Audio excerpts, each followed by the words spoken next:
அன்பான உறவுகள் அனைவருக்கும் அன்பு வணக்கம். நேற்று நடந்த விமான விபத்து நம்மளுடைய அனைத்து உள்ளங்களுடைய சொல்லக்கூட முடியாத அளவு சோகத்தை தந்துட்டு இருக்கு. அதில் எத்தனையோ கனவுகளை சொல்ல முடியாத தருணம். அன்பர்களே, நம்மை விட்டு பிரிந்த இந்த விமானத்தில் பயணித்த அனைத்து உள்ளங்களுக்கும், அனைத்து நம் உறவுகளுக்கும், எல்லாருக்கும் எல்லாம் வல்ல இறைவனிடம் வேண்டுவோம். அவர்கள் அனைவருக்கும் என்ன சொல்கிறது புரியல. அனைவருக்கும் அந்த எல்லாம் வல்ல ஈசன் அவருடைய சமாதானமாக சாந்தி அடைய எங்களால் பிரார்த்திக்க வேணும். என்ன முக்கியமாக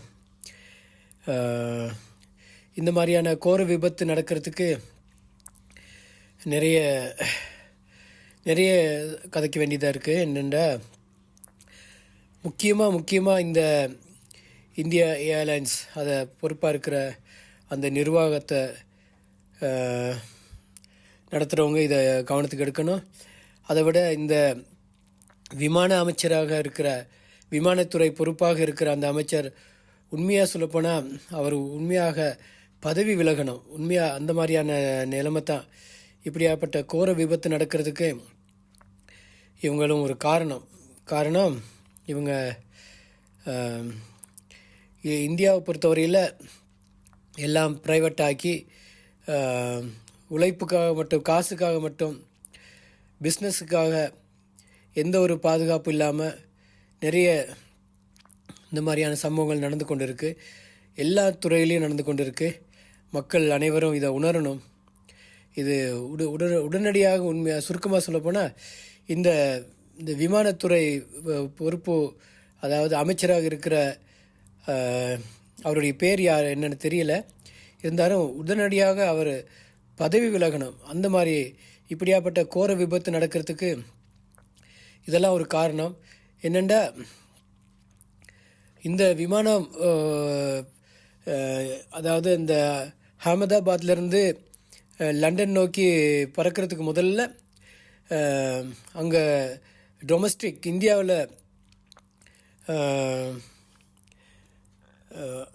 அதாவது ஒருத்தர் வீடியோ ஒன்று சமூக வலைத்தளங்களில் போட்டிருந்தார். அது வரும்போது இதே ஃப்ளைட்டில் இந்த விமானத்தில் எந்த ஒரு ஏசியும் இல்லை. மக்கள் எல்லாம் அங்கே இருக்கிற சின்ன சின்ன கார்ட்போர்டையும் புத்தகங்களையும் எடுத்து விசிறி கொண்டு இருந்ததை அவர் வீடியோ எடுத்து போட்டிருந்தார். அதில் இருக்கிற அந்த சின்ன தொலைக்காட்சிகள், சின்ன டிவி, அதாவது லேப்டாப் போல் சின்ன சீட்டுக்கு முன்னாடி இருக்கிற அது ஒன்றும் சரி வேலை செய்யலை. எல்லாமே பழுதடைஞ்சிருக்கு. அப்போ ஏசியும் இல்லை. அப்போது அந்த விமானத்தில் உள்ளே இருக்கிற அந்த கலர் கூட எத்தனையோ வருஷத்துக்கு பழைய எந்த ஒரு மெயின்டைன் இல்லாத மாதிரி தெரியுது.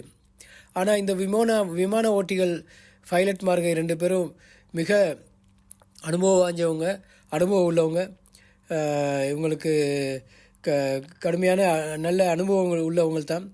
அதையும் தாண்டி இப்படியான விமான விபத்து ஏற்படும் போது நிறைய விஷயங்களை பார்க்க வேண்டியதாக இருக்குது. இது மக்களை இழந்து இது உலக மக்களுக்கே ஒரு பேர் அதிர்ச்சியாக இருக்குது. அதில் இது இந்தியன் ஃப்ளைட்டுன்னு சொல்லிட்டு விட முடியாது. இது இந்த பாதுகாப்பு மக்களுக்கு பாதுகாப்பு மிக முக்கியம். இது விபத்தாக எடுத்துக்கிட்டாலும், ஆனால் இதில் எந்த ஒரு சேஃப்டி இல்லை, எந்த ஒரு பாதுகாப்பும் இல்லை. இது ஒவ்வொரு விஷயத்தையும் பார்க்கும்போது எல்லாம் மாஸ் மீடியாவில் எல்லாம் இந்த நியூஸை செய்திகளை சொல்லி கொண்டிருக்கிறாங்க. ஆனால் இதுக்கு வன்மையாக நாங்கள் கண்டனத்தை தெரிவிக்கிறோம். அது மட்டும் இல்லாமல் இந்த இந்த விபத்தில் உயிரிழந்த அனைத்து உள்ளங்களுக்கும் எங்களுடைய சோகத்தை தெரிவித்துக் கொள்கிறோம். அதில் ஏதோ ஒரு தெய்வாங்க தீரியமாக ஒருத்தர் தப்பியிருக்கிறாரு. அவர் அதை எப்படி சொல்கிறதே தெரியல. அவர் விமானம் இடித்து அந்த அந்த அந்த ஹாஸ்பிட்டலில் இடித்து அது பின்பகுதியில் இருக்கிற அந்த அவசர அந்த எமர்ஜென்சி டோர் அது உடைஞ்சி ஓப்பன் ஆகிருக்குது. அதில் தான் அவர் ரொம்ப கஷ்டப்பட்டு அவர் முயற்சி எடுத்து அதில் கீழே பாஞ்சிருக்கிறாரு.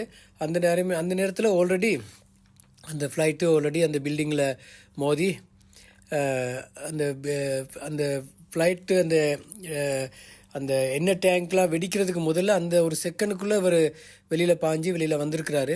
அது ஒரு பெரிய ஒரு விஷயம். அவருடைய முயற்சிக்கும் அவருக்கு எங்களுடைய வாழ்த்துக்கள்.